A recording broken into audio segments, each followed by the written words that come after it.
The second part of this lecture dealing with socialization is going to focus on the various agents. Now think of these all as teachers. Remember, socialization is how we learn to function in our society with our culture. If you look at all of the different persons, groups, institutions that teach us what we need to know how to participate, is this teaching always intentional, clear, or purposeful? Heck no. A lot of it is done so unintentionally, things that we don't even question. And most of the people that we interact with, remember, they are socializing us, whether we want them to or not. The first agent, the universal agent, is still the family. Now, you're looking at socialization. Think of what happens to a little kid, a really little kid, before they start school, and how they accept things uncritically.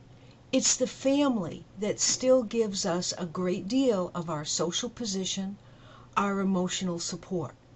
As you know, the functionalist theory would look at how the family fits into society, how it works with all the rest of the parts. Now remember, functionalists don't have to think that the fit is a good one, that it's an ideal one.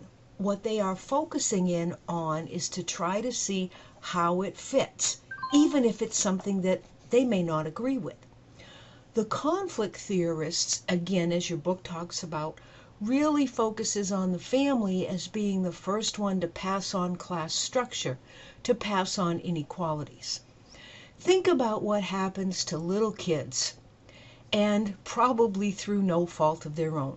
These two pictures really kind of grabbed me, so I decided to put it on here. Look at the little boy on the left and what he is learning.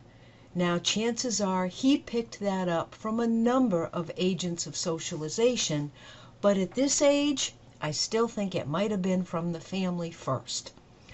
On the right, the little girl is only 4. What this socialization is telling her is something we'll continue to talk about as we go through the chapters. Now, the families, think of how the societies and the cultures influence the way that families socialize children. I'm not talking about what they're teaching them to do, but the way they teach them. Whether it is very strict and by the book and using spanking or whatever it might be. If you're looking at a culture that is sort of very laid back and spoils every child. There are tons of these examples. It's the way that they do it, how they hold the child, how they speak to the child, should kids be heard and not seen, etc. Now, a question you might want to be thinking about is how the expanded role of daycare, especially before school age, is changing the primary role of the family.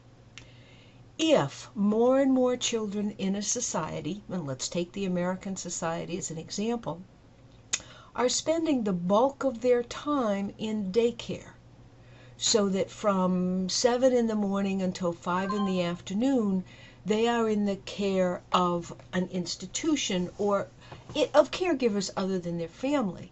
When they get home at 5 o'clock, how much time does mom and dad and the rest of the family actually have to influence this child? Again, I am not saying this is a positive or a negative occurrence. It's just something to think about. And if you have a wonderful family and a lousy daycare, what happens? School, of course, is a huge socializing agent, and especially if we're talking about today's school, because we're not just talking 8 years of grammar school, 12 years if you include high school, 16 years if you go to a 4-year school, and even more if you include graduate education and lifelong learning. School's role is increasing. It's become more and more important. It's gotten longer and longer. As school has extended, especially the need for a high school and now a college degree, we really are looking at extending adolescence for many people. They don't become full functioning independent adults at the age of 18 anymore. It's much more likely to be 24, 25. Now, the functions of the school, you can certainly read those. I think they do a very good job in your textbook. But do focus in a little bit on the hidden curriculum. Most of the time, we think of the hidden curriculum from the conflict point of view because they focus in on how to keep the inequalities in society going, that schools teach the kids who are there how to continue to carry on that inequality. But functionalists see it too, because it's how it fits in school. Think back to all of the things you learned in school, and especially maybe try to go back to grades 1 through 4 kind of thing, that had nothing to do with reading and writing and arithmetic, but all those other little things. Now, the manifest and latent functions of the schools are really, really important. And again, I think the book is fine on this. But remember that when a function is carried to extreme, whether it's manifest or latent, it can become dysfunctional. Some of what we're still doing in education today may certainly have become dysfunctional. Some experts would say that the whole school year, the idea of having the summers off, has become dysfunctional to our education system and to our whole society. We're no longer based on a harvest. Why do we have the school year that we have? Now, when you think about everything that schools are expected to do, this one really kind of gets me. It seems as though we are expecting schools and teachers to do so much more that is not academic, especially if you think about the younger grades, but also in high school. We're talking about now where schools are expected to provide breakfasts and lunch and after-school programs. I happen to have a sister-in-law who's a first-grade teacher, and she's been doing this for 30 years. She has more and more kids coming to her class who are not even potty trained. And I'm not talking about kids with disabilities, I'm talking about regular run-of-the-mill children, that the parents just don't bother. The kids don't know their colors or their letters anymore before they come there. At least that part's academic. But when you have to spend time with how to tie shoes and talking about sex ed, I'm not talking biology, but I'm talking sex, okay? The whole bullying thing, training folks. We're supposed to be sensitizing people. Now, a lot of that, in my opinion, and that's all this is, comes at the expense of the academic part. Peers. Boy, talk about a socializing agent. Now remember, the definition of peers are people who are in the same social boat. This usually is a group of people who are linked by common interests and equal social position. Usually they're of similar age, but not always. A lot of times we think of peers as being our friends. Well, that can certainly be true, but peer influence extends much further than that. It includes people that we don't know personally, but that we perceive as being in the same boat as us, right? Whether you think about all teenagers or all folks in retirement, whatever it might be. Usually from peers, we do focus in on the sense of belonging that they try to give us or that we're after. This has an awful lot to do with Cooley's mirror theory. Remember the looking glass theory. Most of peer pressure is involved with being accepted. Now, when you think about being accepted in a peer group, it usually means that the individual will meet the group's demands. 9 times out of 10, and I think I'd go further than that, peer equals conformity. That you conform to the demands, to the norms of your group, which happens to be your peers. The old idea of teenagers rebelling really doesn't make a lot of sense because most of the rebellion has to do with being accepted by their peer groups. Okay? Certainly, as the school time lengthens, as we go from 8 years to 12 years to 16 years and even more, peer influence is going to increase. It just makes sense. Today, many, many folks are closer to their peers than they are to their parents or siblings. The media, it's everywhere. And as your book says, we're talking about all different forms of media. And I'm sure you can list them off. The impact of the media certainly tends to be the greatest concern when we're dealing with kids. But the impact on adults has also been humongous. The problem tends to be is that most media is still passive, that it's just an acceptance. As the net and social media increases, in many instances we're seeing even less depth. Now, just as an example of how the media socializes, whether it's TV, and let's pick on TV since it still is the most influential, and the time watching TV tends to increase as the socioeconomic status decreases. So in other words, overall in our society, people with less money tend to spend more time watching TV. Certainly television and other forms of media can inform us a great deal. I mean, the good stuff on TV, on the net, in the social media is just phenomenal. We can learn so much. But look at how much it leads to acceptance. Certainly much of TV is focusing in on our consumer society. And there's a good old entertainment factor. But let me give you an example, just an easy one, about how TV socializes adults. I can remember the first time that Ellen DeGeneres came out of the closet and admitted to being a lesbian. And way back then she had a TV sitcom. And in a very bold move, there was a kiss between two women. Well, that show was canceled very shortly. Then, with a whole bunch of stuff in between, of course, came the TV show Will and Grace. Does anyone remember that? Talk about helping to take homosexuality mainstream. That even folks who may agree or disagree with that lifestyle or with that way of expressing themselves, if they watch the show, they were socialized. It really is something when you look at some of the various TV shows, internet, etc. programs. Don't forget the movies, of course, especially when they become a part of the culture.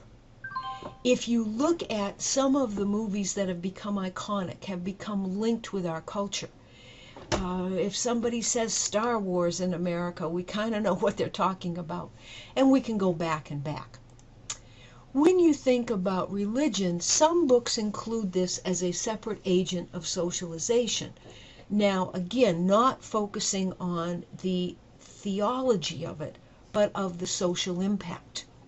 Now, I tend to like to say churches rather than religions, but we'll get into that when we get into chapter 19 or whatever it is that religion is in. Certainly religions, churches, temples, mosques, whatever you want to call them, teach values and norms.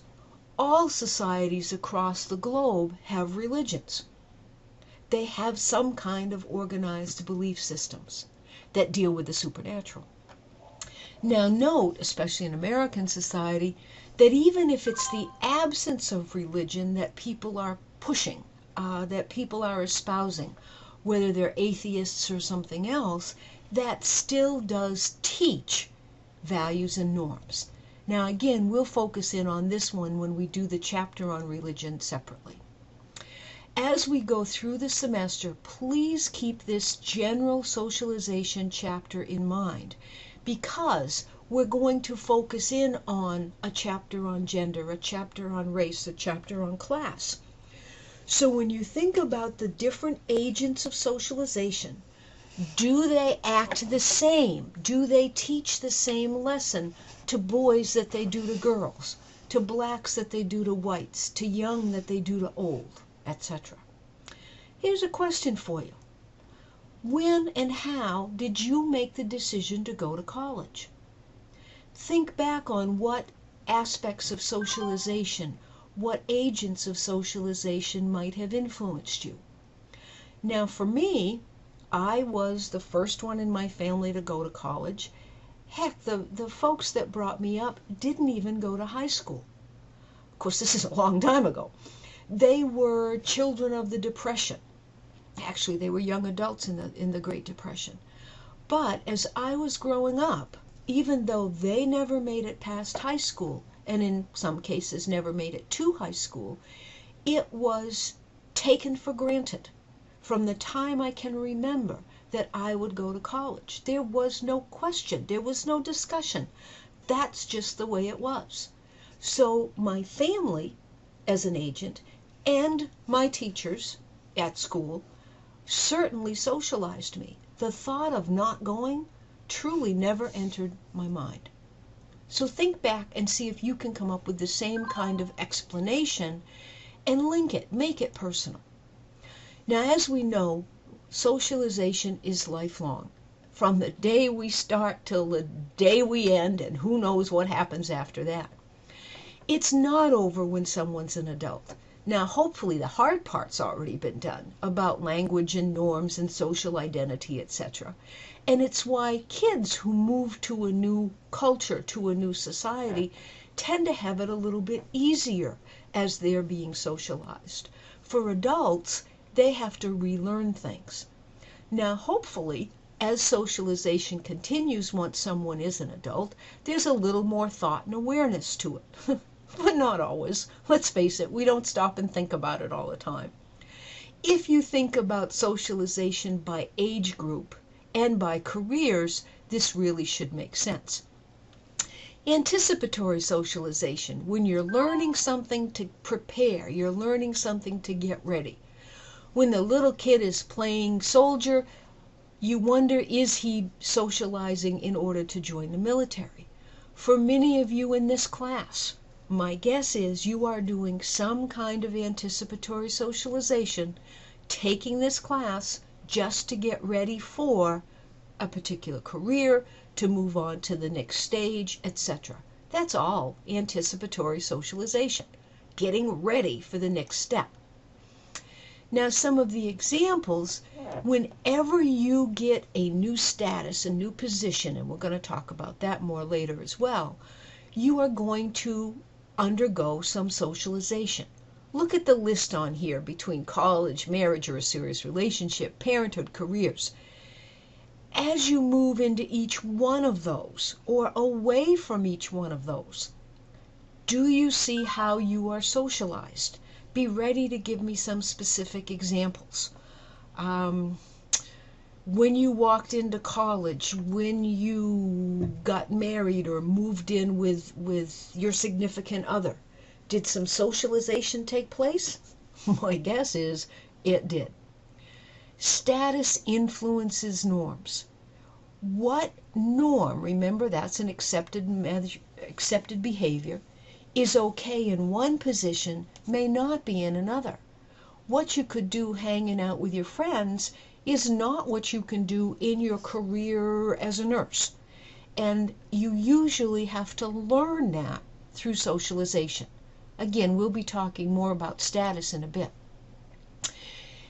Lifelong socialization is just not age. It's not only biology or the chronological steps. So much of it is how people, as they age, at whatever age, are treated by society. It's a social thing. My guess is you know some folks who are old at 50 or maybe at 30. And then other folks who you look at them and go, oh my gosh, no way, that person's 75. We're looking about here at ageism, which can be discrimination against age, and not just for the old folks. It can certainly be against young as well. I remember the first time I was called ma'am. Wow. Now I ask for my senior discount, and I hope somebody says I don't look the age that's necessary. But it's a social thing, not only biological. Socialization tells us what to expect at the stages of life. Again, so much more than biology. Do we expect to end up in a nursing home or not? Now, of course, that's not going to take care of any sort of illness, but it makes a huge difference. I'm not sure if your book mentioned rites of passage or not, but I do want to bring them up. Think of something that is very widespread throughout the society, through the culture or subculture. Think of a ceremony, an event, that if you mention it, people really know what you mean. If you say high school graduation, people in this country have a picture. They know what you're talking about. If you say Marine boot camp, they know what you're talking about. It, in some extent, even could be an event like 9/11 or the Challenger exploding or the death of JFK for some of us older folks. When you got your driver's license, the birth of your first child, etc. Okay? Those are rites of passage. And you find those in all cultures, in all societies, though they certainly can be different. Resocialization, your text varies. Now, as you can tell, this means to relearn something. True resocialization, and I'm going to emphasize this a little bit stronger, I think, than your textbook does, really means a major, major change. If you are learning something new, then from most books and my standpoint, you're still being socialized. But if you have to unlearn something and relearn something new, then that is true resocialization. So if you think about somebody going into prison, they are unlearning their life and what they expected to do and learning a new one. The same thing with joining the military. Sometimes the same thing with retirement, etc. So if you have to replace something with something new, not just add to it, that tends to be the real definition of resocialization. What the future's going to bring, who knows? I'm a little worried because everything tends to be online, and I think we miss something. But we'll find out what happens. Will the online stuff take over? Will people forget how to write? Will they walk down the halls texting each other instead of having a conversation with the person beside them? Will the impact of parents and families lessen even more? Will the institutions continue to do more? Who knows? Will cultural differences increase or will they decrease? Maybe we will become one global culture. It's just being aware of how we're learning to function. Now, lastly, I do want to say, think about your project.